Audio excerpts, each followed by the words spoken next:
some of the stats on what people use AI for are really weird. Like, I think over half of people now use it as like companionship. And I was talking about how many people like use it as a psychologist or as a friend or a companion. That's so dangerous because it is the ultimate yes man.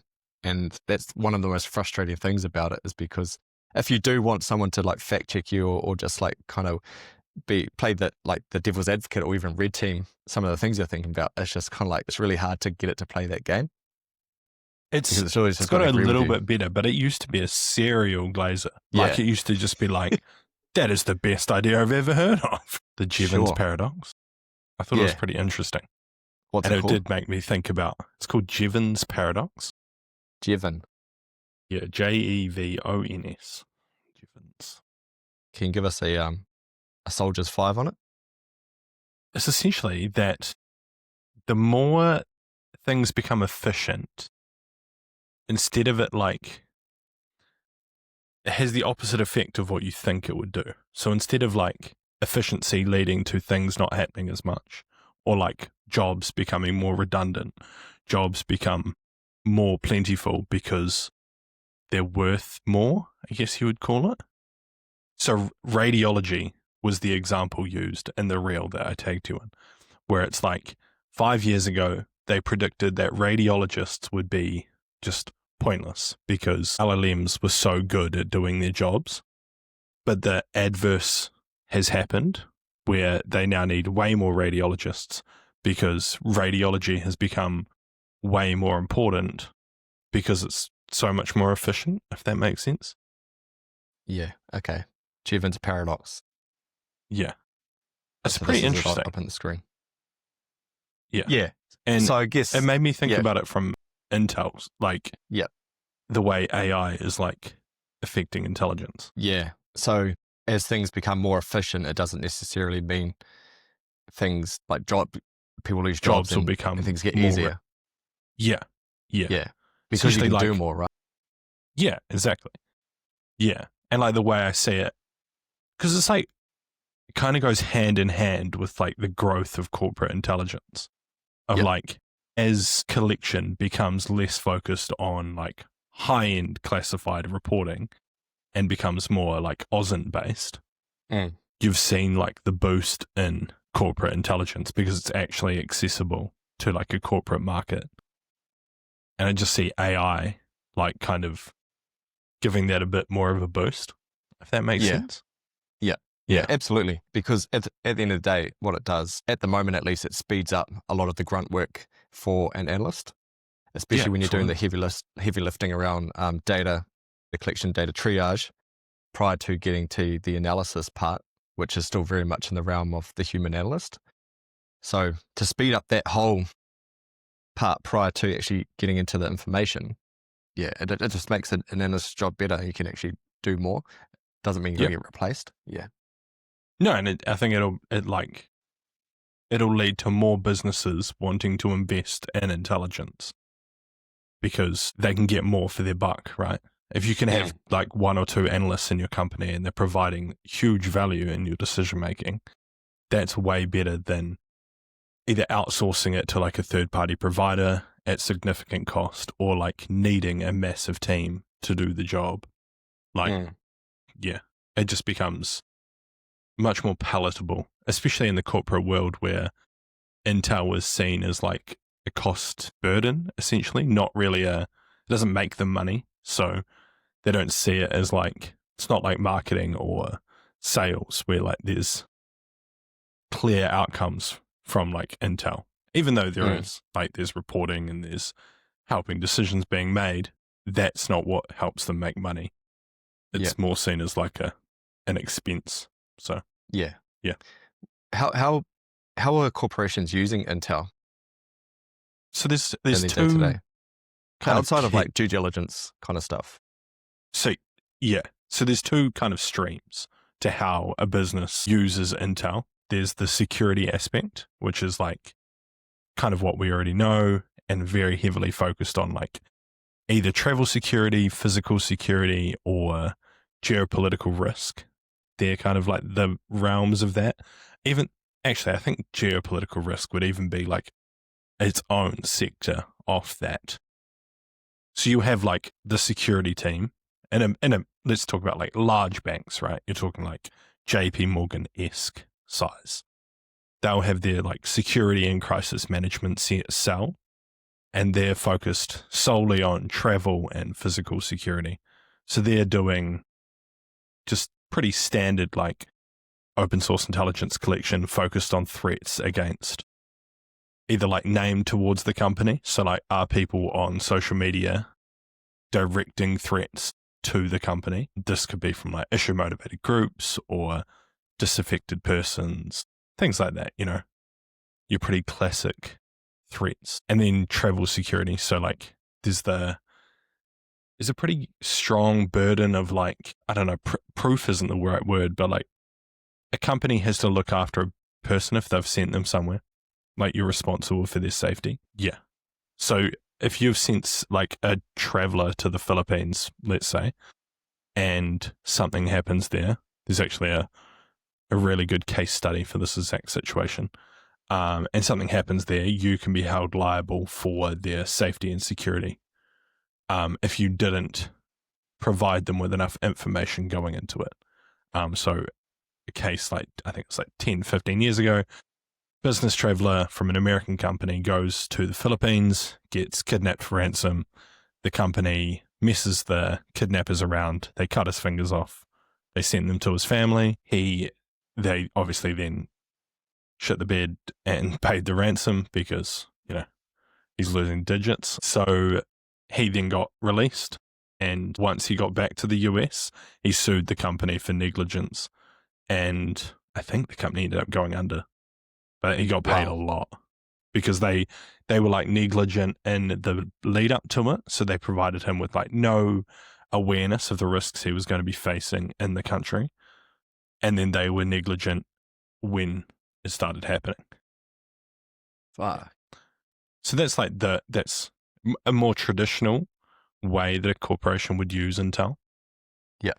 And then you have the due diligence, corporate investigations type stuff, which is looking at business transactions, legal disputes, shit like that. Yeah.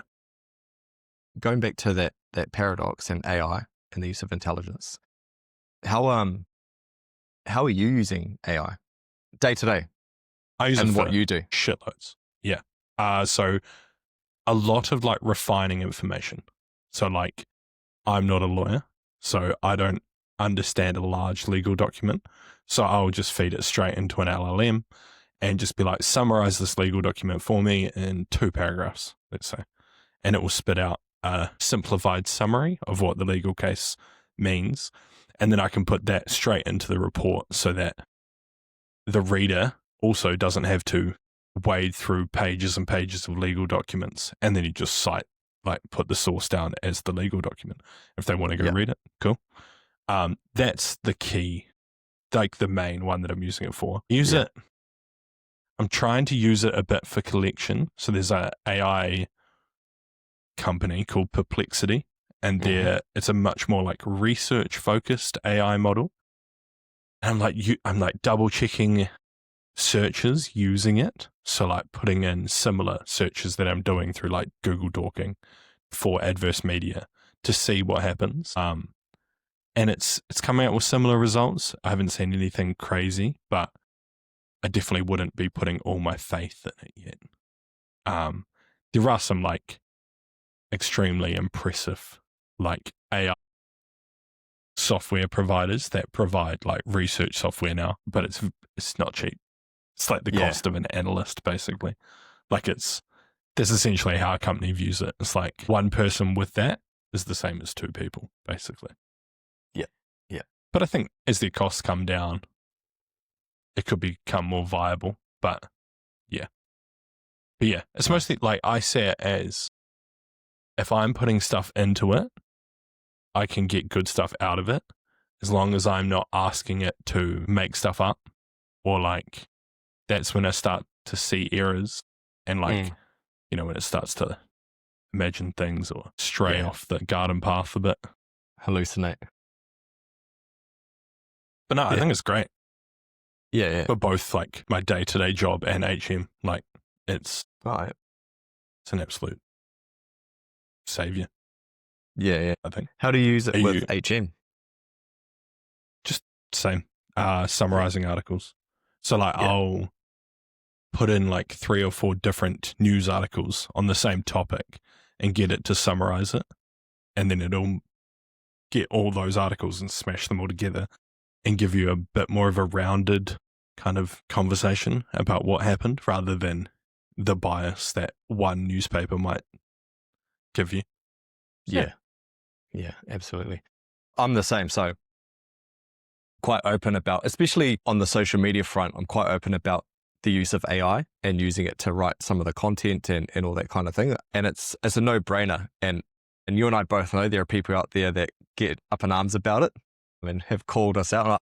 And I frankly don't care. Like it's a tool that I use. And if you want to pump out content at scale on an open source platform like Instagram, for example, you just have to do it. Like it just speeds up. Unless it just becomes your full-time job. Otherwise, you're sitting there writing these thought pieces that realistically no one's going to read on the platform anyway. So my workflow is, I'll scrape open sources. I'll then put it into an LLM. That LLM is already trained on the way that I already write and content that I've written myself in the past.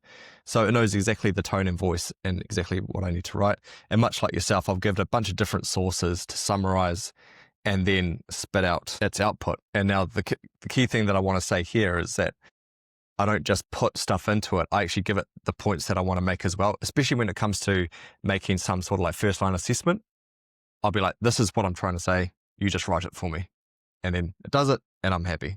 Yeah. If people have a problem with that, then I think, they just got to take a step back, because I was doing some research before this conversation and, I was looking at the UK with the Ministry of Defence, and they talk about using AI. It's not about replacing an analyst. It's about speeding up the work. Places like MI6, they're using AI, especially with identification and disrupting the flow of weapons to Russia with the Ukraine war. It's like, well, if these big agencies are using it for real work, then I'm going to use it for Instagram. Like, calm down. Yeah. No, absolutely. I just see it. It's just another tool. I don't see the big, because like it kind of goes back to the paradox, right? I don't see it replacing humans at I think at some scale it will replace, like, a team might be made up of like 3 or 4 analysts rather than 10, let's say, because those 3 or 4 can be more efficient with their time and workload. Like, yeah, so there's going to be a loss there, but you still need humans to like use the tool to put stuff in, take stuff out, make assessments based upon the information. Yeah, I don't see it as, I don't know. Yeah, I think if you're not using it, you're just wasting time. And also, absolutely. People's attention span these days is shockingly low. So, fuck it. Yeah, 100%. And also with like open source aggregators, like those big platforms that are for sale, a lot of them are AI integrated now anyway to spit out the reports. They all say they are, at least. Yeah. Yeah. But all it is, they're essentially just reaching into an LLM API, really, and then using that to spit out an output inside their platform, and companies are paying megabucks for it. That's what there's only 8 real providers of like AI, and like all other companies are essentially just jumping on the back of those 8 companies. I can't remember. It's 8 or 10 or something like that. There's not many. Like there are a finite amount of these companies that are really making LLMs, and the rest of them are just using the API to make decisions. Yeah. And they're essentially just creating a front end or like a user experience with the API as a back end and just spitting out their prompt. Exactly. But then if you think about it, there's stuff there that it would be super beneficial for. Because like like Palantir, for example, what has now become the boogeyman company of the world. Back when we used Palantir, it was manual tagging.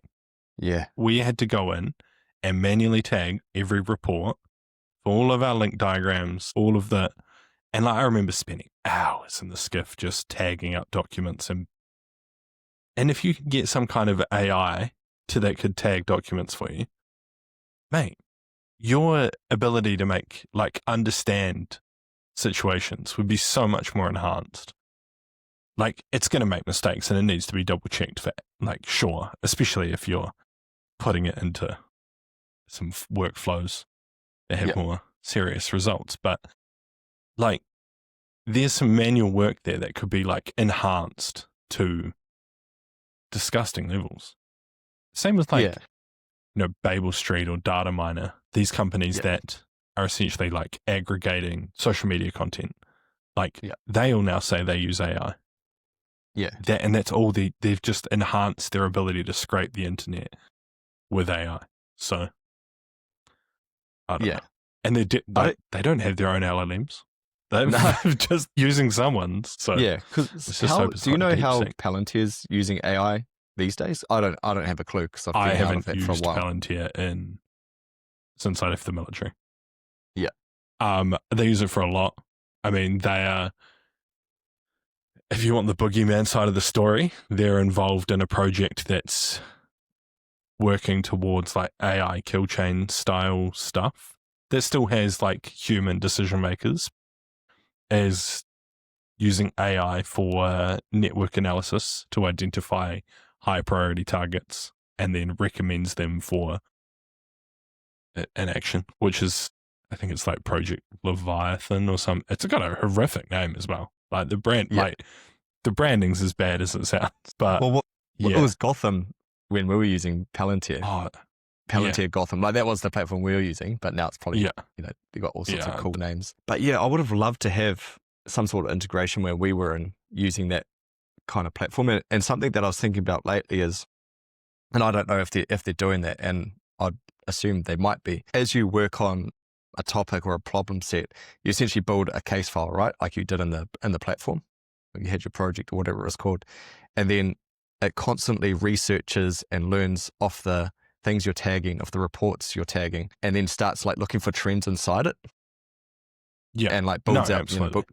Man, that would be massive. And I don't know if they're doing that. And it, like, starts, like, identifying information gaps. It starts identifying things you could potentially put in an assessment.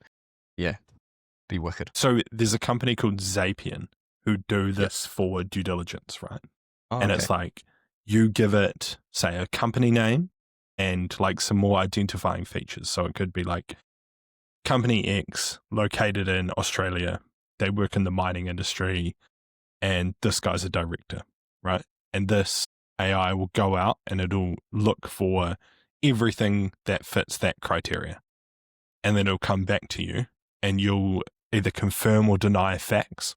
So it'll be like, yes, that article is them. And then it'll take all of the information from that article and then redo its search with all the new information that it now knows. And it can just do that over and over and over again. And every time it gets confirmed results, it builds its knowledge base and, like, keeps researching. And so exactly what you said. It's like learning from itself and, like, constantly building a better data set to do its own research for you. So that's the one I was talking about, where it's like, it's amazing. It's just expensive. Yeah. Imagine that, like, inside, like, the kill chain or, like, in the targeting process. It's just targeting, learning, and then it finds out where they are. Like, there's a 90% probability they're in this location. Yeah. And it's like, even like, you don't have to sit down and read through all of the reports. Like, it's looking into the database for reports as they're getting fed in. And then it's like, hey, you should read this report because and it can flag it to you because it's like, well, that fits 8 out of the 10 criteria that I know you're interested in. So then, and it could be like, a SIG intake that's like, X selector is in this location. And you're like, hey, that's really fucking important right now. So I can see how it would be unbelievably helpful. I can see why people are scared as well, though, right? But as long as there's humans that are making decisions in this process and it doesn't have full automation to get to the end of the cycle, as we would say, then I think it's fine. Yeah, well, I've always been pretty bullish on AI and its capabilities and what that means for analysts and even decision makers, especially as it advances. And then when you talk about things like AGI, and I don't know where companies are with that at the moment, but if and when that comes, then what? I listened to a podcast talking about like the concept of AGI the other day, and it was, I can't remember who it was now, and he had a good point. And he's like, if one of these companies gets AGI, they're not telling you. Yeah. Like, they're not going to tell anyone, right? Yeah. Why would you?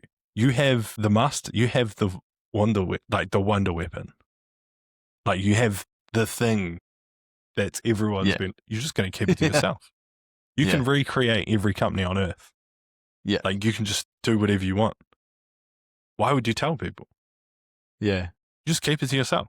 Like, that makes complete sense. And like, essentially, if you're investing in these companies, you're just funding them getting to this point, and then they're going to be like, cheers, see you. Do you think these AI companies have more capability than they're letting on, or that they release publicly?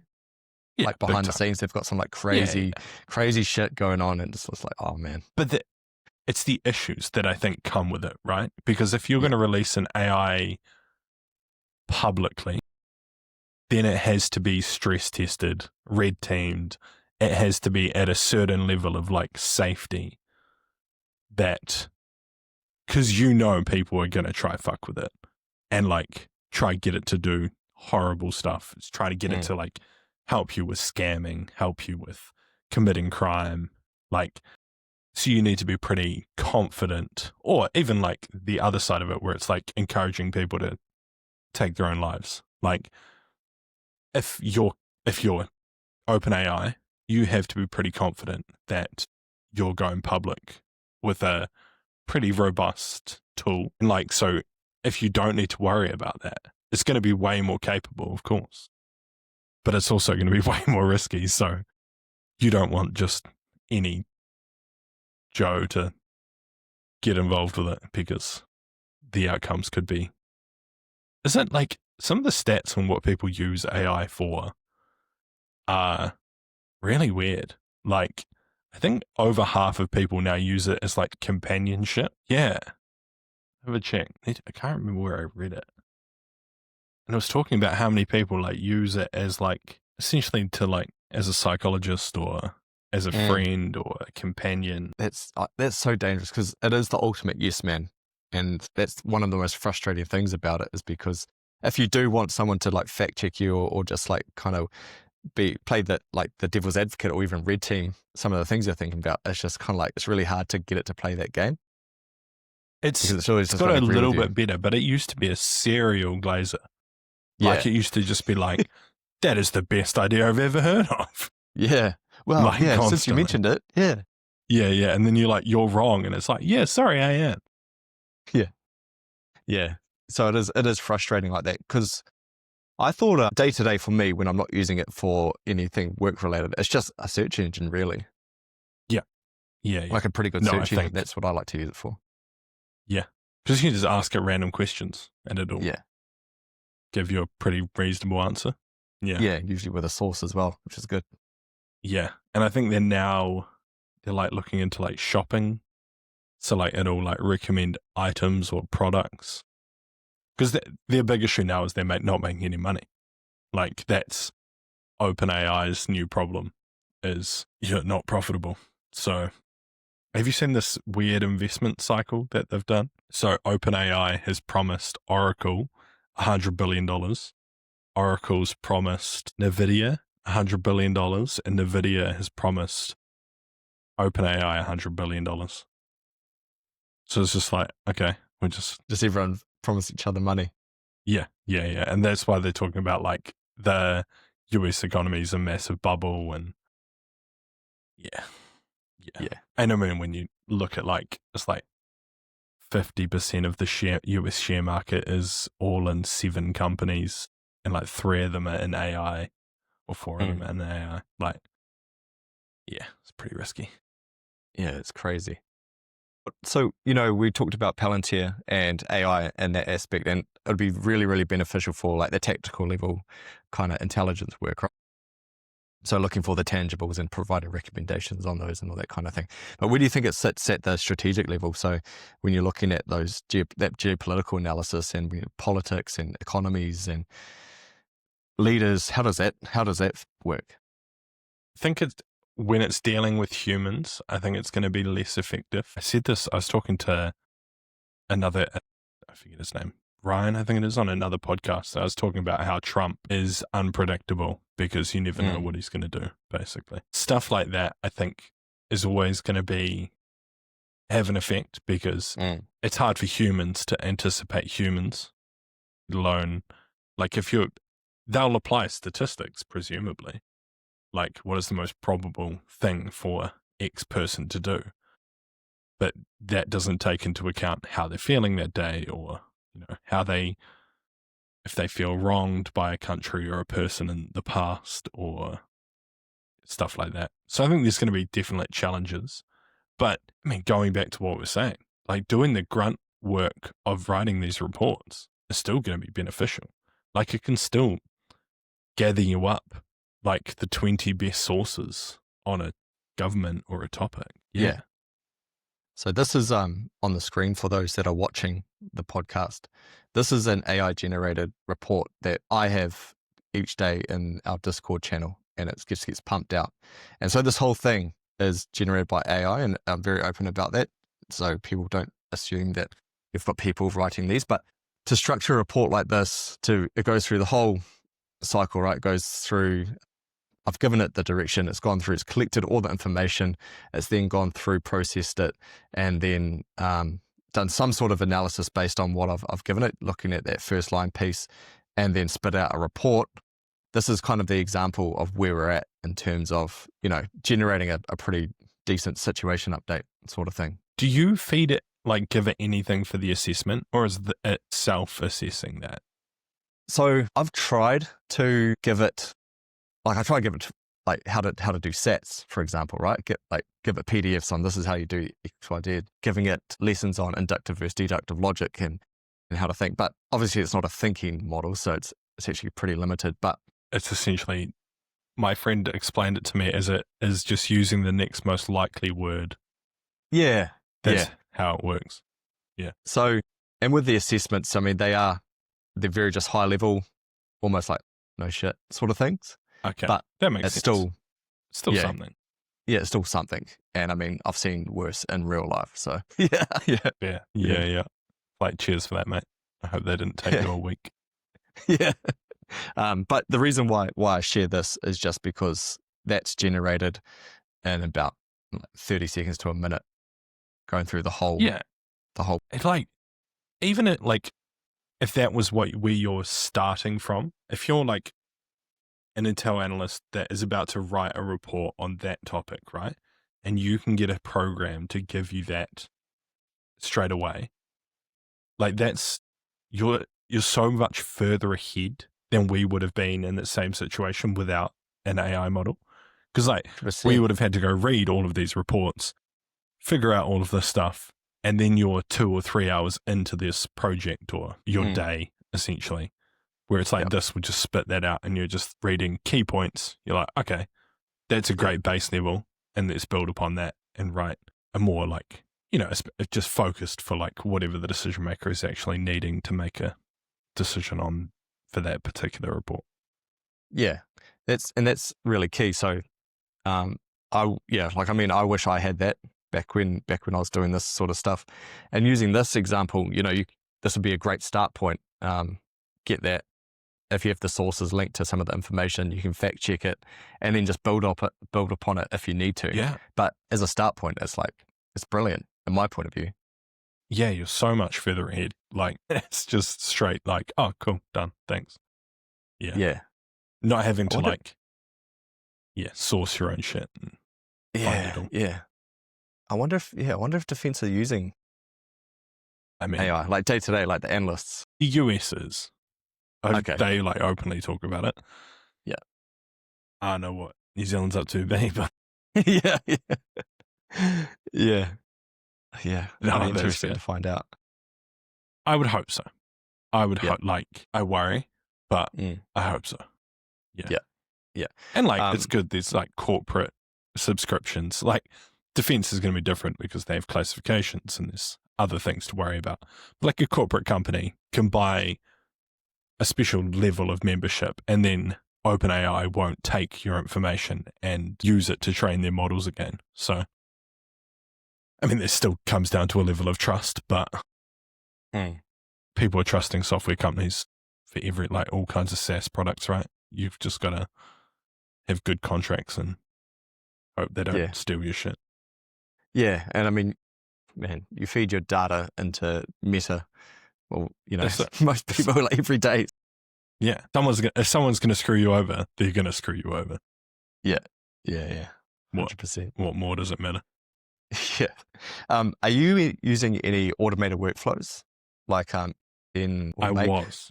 I stopped. Mostly just because it wasn't what I was trying to focus on with HM, but I did. And then the free, I think I should set it back up because it's all set up to go. It was just about how many tokens I had and I was running out and I spread myself a bit too thin. So I was starting to get a bit cooked and just trying to focus in on actually like, I don't know, I do HM to learn new things. So like I've been really trying to think about editing and learn about that. And with only so many hours in the day, you know, it can get a bit tiring. Yeah. 100%. It does become a full-time job when you're doing all this kind of stuff. Hence why it's now my full-time job. Yeah. I mean, that helps. Yeah. But even then, like now that I do it full-time, right, I still feel like I don't have enough time to do everything because now that I've got more time, I want to do more stuff, but I feel like I still don't have enough time. So I think that's a never ending problem though. Yeah. Because I have so many ideas of things I'd love to do. And it's just like, there's no way I'd have the time or energy. I mean, if I didn't want to have if my girlfriend would leave me, like if I spent every hour of the day just sitting at my computer grinding. Yeah. Absolutely not. Crack up. Yeah, because were you doing like the auto updates and stuff with? And I was using a program called Make. Yep. And that's super. Like, if listeners haven't used it or seen it, I think it's similar. Do you say N8N? Yeah, is that what it's called? Yeah. I think they're very similar products. It's essentially no code workflow. There is a bit of a learning curve that they glaze over about how to set it all up.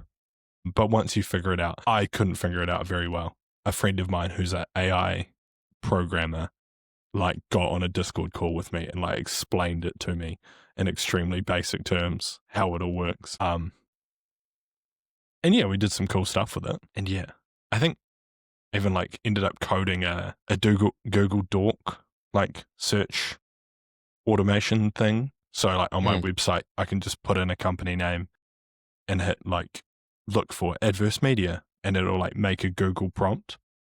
And then I can just hit search and it'll take you to Google. But yeah, I think they're awesome and I'd love to do more, but the things that I'm trying to do at the moment, it's not beneficial for. Yeah. Because I use Make and I've dabbled with N8N, but that's kind of like the more advanced version of Make, and I just couldn't figure it out. It was well beyond my skill set. Even Make was like I was pushing my limits. And even what I've built there is pretty basic, but it does the job. So the report that I showed before, that's pretty much a Make workflow. And it's pretty good. I'll put the workflow on here. I think annoyingly, they've also like because I also wanted to look at it for like automating posting across different platforms. Yeah. And I think most of the platforms I post to don't even allow you to have like bots post. I think Discord does, Telegram doesn't anymore, X doesn't anymore. I don't think so. I couldn't figure out how to do it. It says it does, but there was like weird API issues. I don't think Instagram, how do you get does it automatically post it to Instagram for you or do you have to manually do it? Nah, Instagram is all manual. Yeah, I think you can get it to do it, but I don't know how. And I've tried to figure it out. And then there's like things you can pay for that like cross post for you, but it's just another expense, right? Yeah, another expense, exactly. So many of them. So this is for anyone watching, I'll put up my workflow here. It's very basic. So that's cool. So this is so that report, comes from this automation. So essentially what happens is there's a webhook connected to a Python scraper. And so I've got a Python scraper that scrapes a whole bunch of different open sources for information related to the Indo-Pacific and all that kind of thing. I've got a scraper for Europe, for Middle East, for Africa, for the Americas, and they're all separate scrapers, and then they're all bundled together under one umbrella scraper. So that scrapes it all at the same time. And so I've got a bunch of different automations that are very much like this. So this is the Indo-Pacific one. So what happens when I run the script, it gets fed into the webhook. So this is always running constantly, 24/7. All the information gets fed into an OpenAI model. This one builds the report. The report gets fed into a Google Doc, which is the one I showed you. And then this OpenAI model summarizes it into a shorter format, essentially a bluff or a bottom line up front, which then feeds it into the Discord with a hyperlink back to this report for people who want to read the full report. Super easy. And now since it's all built, all I have to do is type in the command to run the script, and it builds 5 reports in about a minute 30. Yeah, that's me.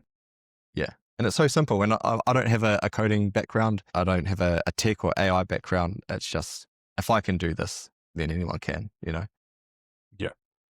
No, I think Make is pretty amazing for building, especially these like pretty simple, like mandrolic tasks that would take a few hours for a person to do, and are pretty like repetitive and clear in what has to be done. No. And I mean, that just shows you the advantages of AI, where a single analyst or a single person can like generate at least something. Because like there's companies that sell basically that to like customers for disgusting amounts of money. Mm-hmm. And that's basically it. Yeah. That cost me with the API credits and Make subscription, probably about $30 a month to have that. So it's money well spent. And people probably be like, oh, well, what do you even do it for? Like, what's the point? Well, I was just like, well, one, it helps me learn and how AI works and how you can automate things. But also I still, enjoy giving people information and insights that they probably won't read anywhere else. No, I think it's all about learning new things, right? And like you're learning new skills, doing stuff like that. Skills that are probably going to be very beneficial. I think a mate of mine, the AI programmer dude, he was saying there's people whose job is now essentially to help companies make automation in their company. So they'll just go into like a company and help them be like, oh yeah, here's a task you could like automate using this software, builds the program for them, and they get paid just feral amounts of money. Yeah, I need to learn how to get to that level. Yeah, coding. That's just that step that I don't think I could do. Oh man, I've been vibe coding. I vibe code. I mean, for my own personal use. Yeah. And I mean, isn't that basically what most people do now? I think so. I got a lot of flack for that, but yeah, I'd assume people are using that. There's paid for programs that are designed for it now. Yeah. And like, they clearly have, I think they're like one of the most paid for like AI application there is. So I don't think it's a bad thing at this point. I think it's more of if you're not doing it, you're just wasting time. That's one job that people probably need to watch out for as coders and developers, especially junior. So that's it. Apparently junior coders can't find jobs anymore. Like there's a real big issue with it. But then they're now thinking about the next issue is when all of the current like mid to senior level coders leave, you have no juniors that you've trained. So like you could just screw, like, I don't know. I think there could be a bit of danger there.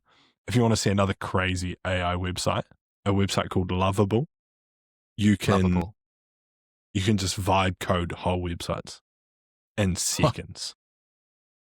And it's disgustingly simple. You could just be like, make me a web page for this, and it'll generate the website for you, and it'll give you all of the HTML.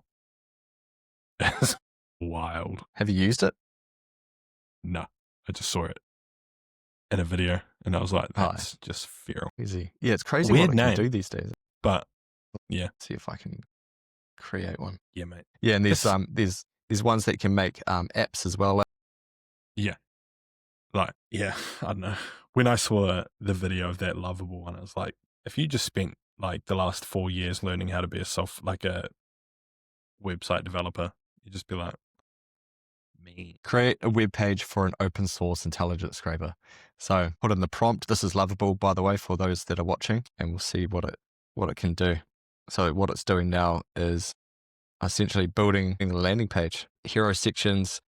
So when I build my landing pages for what I do, it takes me so long. Hey, I spent I've got I use a drag and drop to build a website. Yeah. I Yeah. spent months building my website, and it was so painful. Yeah. Like even just like the copy, like where things are meant to go, the placement, the aesthetics, it takes so long. Even like block building ones, like it's like trying to move pictures around in a Word document where like you move it too far and it just destroys everything. Yeah. Mate, and so if this thing builds me a website that's better. You might see a upgraded Alcon Intelligence website. Yeah. Yeah. I think your website looks really good, doesn't it? I'm happy with it. I'm happy with my website. It's still pretty basic though, but I mean, it does the job, and it's not exactly all it has to do is just tell people who we are, what we do, that kind of thing. Absolutely. The big one for us is the landing page for the IACC, and that's a good one. Yeah, it makes sense. I'm so interested to see what this is going to do. Yeah. Do you use AI at all with your YouTube videos? Not so much. I think I could probably use it for like script writing, but I don't know. Just try and here we go. Bruh. Wow. Filthy. Yeah. It's actually like not too bad. No, not for one sentence. Yeah, for one sentence. My sentence was create a web page for an open source intelligence scraper, like, because we're talking about that was the only thing on my mind. And so it's built this pretty, I mean, if someone said an AI built this, I'd be like, what? Yeah. Crazy. Oh. Okay. Mate, it's just wild, the stuff that's coming out. Yeah. Yeah, no, I think I should utilize it more for script writing, but I don't know. Then I also want it to sound like me. Yeah. And yeah, I don't know about video generation. Like, I don't really, it's weird. I just find that stuff so, Yeah. Well, that's what I think is really important moving forward with content and growth. I think it's going to really come down to just more humanized sort of content. Yeah. No, I you totally know, agree. with the flaws, with the ums, the ahs, just a pretty rough and ready kind of stuff. It's like, it's just natural. You're like, oh, fuck, this dude's an actual human. I'm not listening to an AI script, you know? That is definitely it. Which is like, one of the biggest challenges I've found with YouTube is talking naturally to the camera about a topic that has like lots of detail. Because like I'm trying to explain, like, I don't know, the last one was on like all these random drone sightings in Europe. Trying to say that in 10 minutes, hitting like so many key facts and talk normally is basically impossible. Like, because I need to be reading. So, because I need to hit all these key points, but I also need to sound human and normal. So, I don't know. It's a challenge. And I don't know, it's practice, but I think you do a pretty good job, like far out. Videos are getting better and better each time. Yeah, I hope so. They're taking more and more time each time. So, I know I'm putting a lot more effort into the script, as in like trying to make it sound proper, and then just like putting more into the editing. Like, because when I started trying to make videos, I was going to try and make like maps, like cool looking maps, you know, like using mapping software. So I paid way too much money for some software called like GeoLayers 3, where you can like you can make proper like maps. and it I've is got that too. super hard. Yeah. So I've kind of just like stopped doing that and moved away from that. And now I use like pre-made maps from Envato. I think that's the one I use. It's like a asset thing. And they have all the maps. I pay for it and then I just use them. It's way faster. But then I can spend more time like putting more layers onto it. So like putting text over the words and building chapters and like trying to tell a better story, because someone's going to sit there and like listen to me for 10 minutes. There should be something cool happening. Yeah. Just trying to tell a story basically, and trying to summarize like sometimes a very complex topic in 10 minutes. Because that's kind of my goal, is to explain whatever it is in 10 minutes. Because 10 minutes is a good amount of time. It's not too long. It's not too short. I can talk about a topic pretty in depth while keeping it pretty boundaried. And yeah. I know. It's interesting. They're good, man. And they're like, good. Yeah. I've been making these like daily 1 minute update briefs. Yeah, and that's just to keep practicing. Like that's kind of going the other way, where trying to edit down. So like in that, I'll cut gaps between, like in breaths when you talk. So I'll cut them out and like bring the words, like the bits together essentially. So it's essentially like I'm talking without breathing for an entire minute, or like 45 seconds or however long it is, but it still sounds kind of natural. Okay. Which is weird because I know it isn't, because I can see on the wavelength. I now know what my in-breath looks like on the wave like chart. So I can just like cut them out really fast. Yeah. Nice. Yeah. Is that on your YouTube or is that at your podcast? I put it on YouTube and Instagram. Oh, nice. So, yeah. Oh, yeah. I've seen those pop up. Yeah, they're pretty good.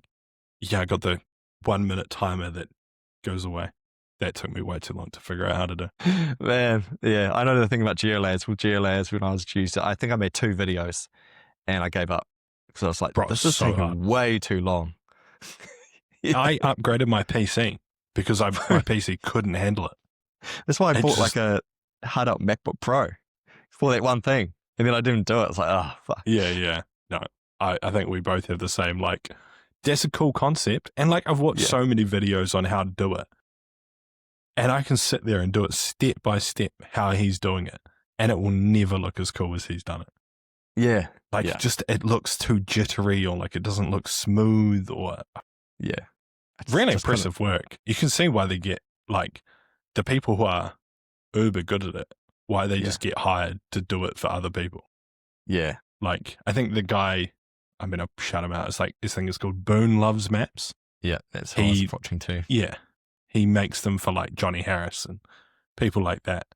And he'll make like explanation videos of like how he does this. He's just telling you how to do his job. And it's like, still employed. Yeah. I think I tried to do one of like, I think it was like, it might have been a rocket or something with an explosion at the end. And I just couldn't nail it. I was just like, why doesn't mine look as good? I'm like doing it step by step. Right. They make it look so clean and they do it so simply. Yeah. Like, wild. Maybe I'm stuff. just dumb. Yeah. I mean, they probably went to school to learn stuff and we went to the army. So yeah, that is true. Nah, cool, man. Hey, we're coming up to that time. Yeah, mate. What's next for HM? Anything on the horizon or just BAU? Nah, just more of the same, I think. I'm just going to keep chipping away at YouTube. I think that's the kind of the goal for this year, is to just continue to learn and refine those skills. But yeah, what about you? You got this new course coming out? Yeah. So IACC, this is the last week of the last cohort. So I've got a few people going through the capstone exercise, which is cool. And then the next intake of that will be January next year. And then with the new course, the Military Intelligence Operators course, which will pretty much be, I guess, a mix between our junior course that we did, Dan, and our intermediates, smashed into one in a remote learning that's probably delivered in a more efficient way. So that'll be released. Are you trying to say it wasn't efficient? No, not at all. Not at all. I think it was 6 months overall well spent across the 2 courses. Yeah, I can attest to that. But yeah, so I think, that'll be a pretty good course. We're developing it at the moment. Soon to release the beta testing portion of it. That's how we built the ISCC. So we opened it up to a bunch of beta testers. They get pretty much a 90% discount, and they help us build it as we go, which is cool. And that'll be released soon. And then, the course will be released sometime next year. Exciting times. That'd be cool. Everyone can track Russian tanks crossing the tundra. Yeah. Because that actually happened now, and fucking Jesus. Yeah, exactly. They'll know how to read, military symbols, military graphics, be able to anticipate what's going to happen next based on doctrine and all that fun stuff. All that good stuff. Oh, that's awesome. That sounds awesome, man. Nah, it'll be cool. Always good to chat with you. Yeah. As always, I'll put the links down below, and I'm sure you will too. For anyone listening, this is going to be on both our platforms, this episode. Yeah, absolutely. As well. Cool. Cool.